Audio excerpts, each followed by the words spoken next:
You got a G63, you want to have some fun. Let me show you how it can be done. Here we got a 15 G63 completely outfitted. It's pretty subtle, but there's a few differences. A, for starters, it's sitting on a 2-inch lift, 33s, stock wheels, all-terrain tires. Again, this will get you about 95% of the trails here in Colorado. It's got blacked out fender flares. Pays homage to the professional look. We also blacked out the front bull bar. Got to mount your high lift jack up there, because where else are you going to put it? Cool thing though, it's a G63. The big thing you're going to notice, there's no exhaust. We kept the factory mufflers, but we modified them with downturn tips. And we put our running boards up here. The cool thing about this, you can take that high lift jack up there, put it on here, and tip the whole truck up sideways if you need to. Now you know. One more reason, put these on your truck. They are so freaking stout. Rhino rack, it's tough, it's subtle, it's sleek. Light bar up front, Baja Designs, it puts all the light. Truck just looks cool. This truck actually came to us, it's a fairly high mileage example, and it came in for a cosmetic refresh. The windshield frame, we had a lot of rust and corrosion here. You notice we've got little weep holes poking through here. That way if it rains or water gets behind there, it will allow water to just come right out of there. So one of those little things. Other cool thing about these builds is we have the 5-bar diamond plate that's on the top of the fender. So if you're out there camping, doing whatever, you set your coffee cup or your wine glass down, you're not going to scratch your fender. This is a matte paint color job, and it's very tricky when you're looking at this from an off-road standpoint, because if you scratch it, you have to be careful because you can't polish it. So one of those little fun facts you got to know about. It is sitting on, again, a 2-inch lift. It has King suspenders. We actually did the suspension upgrade quite a while ago, almost 3 years ago, so it looks kind of old and crusty under there. This truck gets well used, but it has some pretty cool little Easter eggs. One of you may notice we have this plate on the side of this truck, and you can buy these online. These are basically meant to mount cans of some sort on here. We actually have Rotopax mounts that go here, and what that does is it gives us a universal option to put multiple cans. So in this case, we have external fuel cans, which are going to be mounted on here, or you can put water cans or whatever you want. We have a lockable Rotopax that's going to do this, but I wanted to take this off to show you this is what it looks like. There's a couple different ways you can mount this, and we did not follow the factory instructions on purpose, because the factory instructions just say put some double sticky tape here and live happily ever after. I can tell you for a fact that does not work. They always come off and they fall off. In fact, the top of this actually broke off. This is an older unit. So my team actually modified it and put a new bracket up here, and we drilled through, we have nut certs behind this with standoffs to actually bolt this through. And some people are gonna say, yes, you ruined your side molding, you put holes in it. We certainly did, but this piece is cheap. If you ever wanna put it back to stock, you just buy a new one of these from Mercedes, you slap it on there, and away you go. So what's the problem? There's no problem. Moving on, you've got the little ladder in the back. You gotta have this so you can get up on your roof rack, no big deal there. In the back of the truck is just normal, except for this. You're out on the trail, you can put your stuff here. It's kind of cool, just one of those little things that makes living life a little bit easy. This is also a necessity because if you remember the G63s, they also have that big quilted leather back door that looks really cool, except for the first time you got to use it and it's totally and utterly destroyed. So they turn pretty disgusting fast. So we just pulled that off of there, and we just made a sheet out of stainless steel. We put it on there, and then just a quick little tray, and it just fastens up like so. Easy, done. Other than that, the back of this is pretty normal, except for one major thing. But before we get there, there's more on the outside. If you look closely, we have a reverse light. That's not a factory Mercedes reverse light. We make our own bracket. It's made out of aluminum, and we put a Baja Designs S2 Pro back here.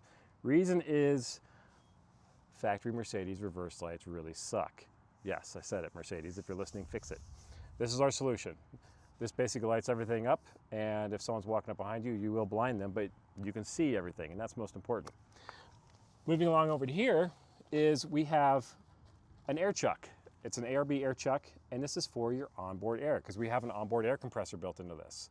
We have high temp, high pressure aircraft line running everywhere, and the compressor is underneath. We also have an air chuck up front. I'll show you. Largely because I want to show you the front of this truck because it looks really cool. Blacked out bull bar, 2 Baja Designs LP6s, high and low beam. You got to have your high lift jack. You know, if you run into somebody, you can really jack them up pretty good. Anyway, you also have your onboard airport right there as well. So you have airports at the front and back of the truck. Everything is fully controlled, so you can air down, air up at your own volition. Pretty slick. Let's check out the inside. Ugh, eco mode. It's for losers. Anyway, does building an off-road truck kill on-road drivability? I'm here to answer that question. And in one word, no. Case in point, we have a 2015 G63. It is lifted. It has a 2-inch lift kit, 33-inch tires, actually a little bigger than 33-inch tires, King shocks, our steering damper upgrade, and it is a joy to drive. You can run down the road 90 miles an hour all day long and not have an issue. This truck has actually been to our shop a couple of different times, and we did a full build on this. I'm gonna walk you around it so you can see all the cool little Easter eggs we did on this. But getting in and out of this thing is great. It looks amazing from the outside, and it is very comfortable to be on the inside. If I were to build a rally truck, it'd be this platform, either the G63 or the 550 with a 2-inch lift.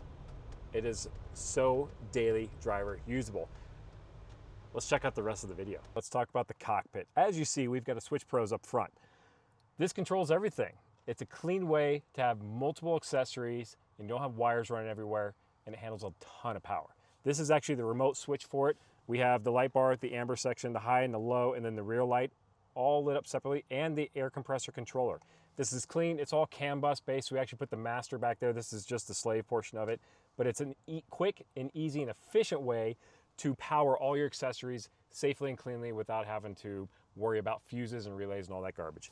Other stuff that we have up front, we have the usual command system upgrade. It's a giant 12.5-inch flat screen. It's all touch base. It's Android Auto, wireless CarPlay, all the usual stuff. So I don't need to go into detail on that. A couple things we did pull out of the truck. He actually has a foot here for a Garmin tread with an inReach unit because he does a lot of off-road stuff. We're going to find a way to integrate that into the screen as well. So aside from that, the G63 overall is a nice place to be. It's got quilted leather interior. The seats are great. Everything works nice. And I know I've said it a couple of times. I'm just going to say it one more time. God, these running boards are sick. So nice. But there's something really cool on the other side of the truck I want to show you. When you're camping and you got your tent open and you decide, gosh, I wish I had a way to keep my food cool. You do. We made a mount for the ARB Zero fridge freezer, and this is hard mounted in there. We pulled the seat out and we actually made a bottom mount for it. It works really well, guys. This is a great combo. Now, the other thing is, when you're traveling, you gotta have a way to put your stuff secure. So we have a way so you can put a couple wine bottles in there, or bottles of olive oil, or yogurt, or whatever you want. It's just one of those things. It's hidden, it's out of the way, it's safe, it's secure. It does the trick, right? It takes camping to a whole new level. One of those little things I want to show you. Nicely executed, subtle. You can live with the truck every single day. This particular gentleman does live local to us, and it does see a lot of mountain time, a lot of highway time. There's always a lot of fun toys attached to it, and it sees a lot of use. In the effort to show transparency, we have a dusty motor because it was in our body shop, but we buy AMGs for the power. This is a G63. It's over 500 horsepower, has all the torque, all the power, 7-speed transmission because it's an older platform, but still makes a ton of horsepower. Great place to be, fun to drive, total kick in the pants. So a couple key things. You know, the video we just put out has a 463A G63. This is a 463 G63. It's a lot of threes. But the key difference is this uses the older 5.5-liter bi-turbo V8. Great power plant, makes a ton of horsepower. The key things that's different between the older model and the newer model is, A, the engine and transmission is entirely different between the two, but also this is a solid front axle truck versus the older one is, or I'm sorry, the other one in the other video is an independent front suspension truck. This is the older body style, the other one's a newer body style. All the glass on this is 100% flat. This body style originated in 1990. That's when they came out. And these things in 1990 had all of diddly squat horsepower and could go 0 to 60 sometime in this calendar year. Versus now we have a G63, a late model one, of the same body style. They can go 0 to 60 before you can blink.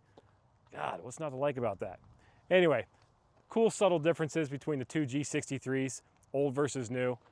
Both are a riot, both are a total kick in the pants, and you can't go wrong with either one. This is just a different way to get there to build yourself a really fun off-road rig totally capable. I know I always tout the G550 is the truck to build for off-road. Here we are presenting a G63. And I know some people are gonna say, why do you always tell us the 550 is the best off-road platform when you clearly have a G63 here? Let me explain. Each one has their purpose. The G550 is still the ultimate off-road build. You've got a lot of support, you can fit winch bumpers up there, you don't have a lot of coolers up front, and this is a good case in point. This truck is not gonna see hardcore rock crawling or hardcore off-road stuff where it's gonna risk a lot of body damage. This is more just get off in the woods, adventure truck, take your family with you. You're not really looking for the deep mud holes or the deep rock holes, and you're just out to have a good time. The reason for that is you can't really put a winch up here or a winch bumper because you have a cooler here, you've got a radiator there, you've got a radiator here, and you've got a bunch of coolers behind this.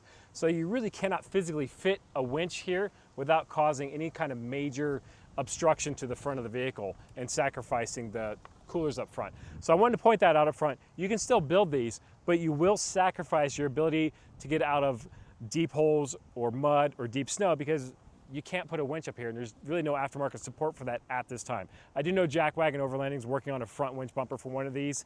I believe it's in production right now. I don't know for sure. I'll follow up on that, but there just isn't good aftermarket support for that, and that's why we don't sell that.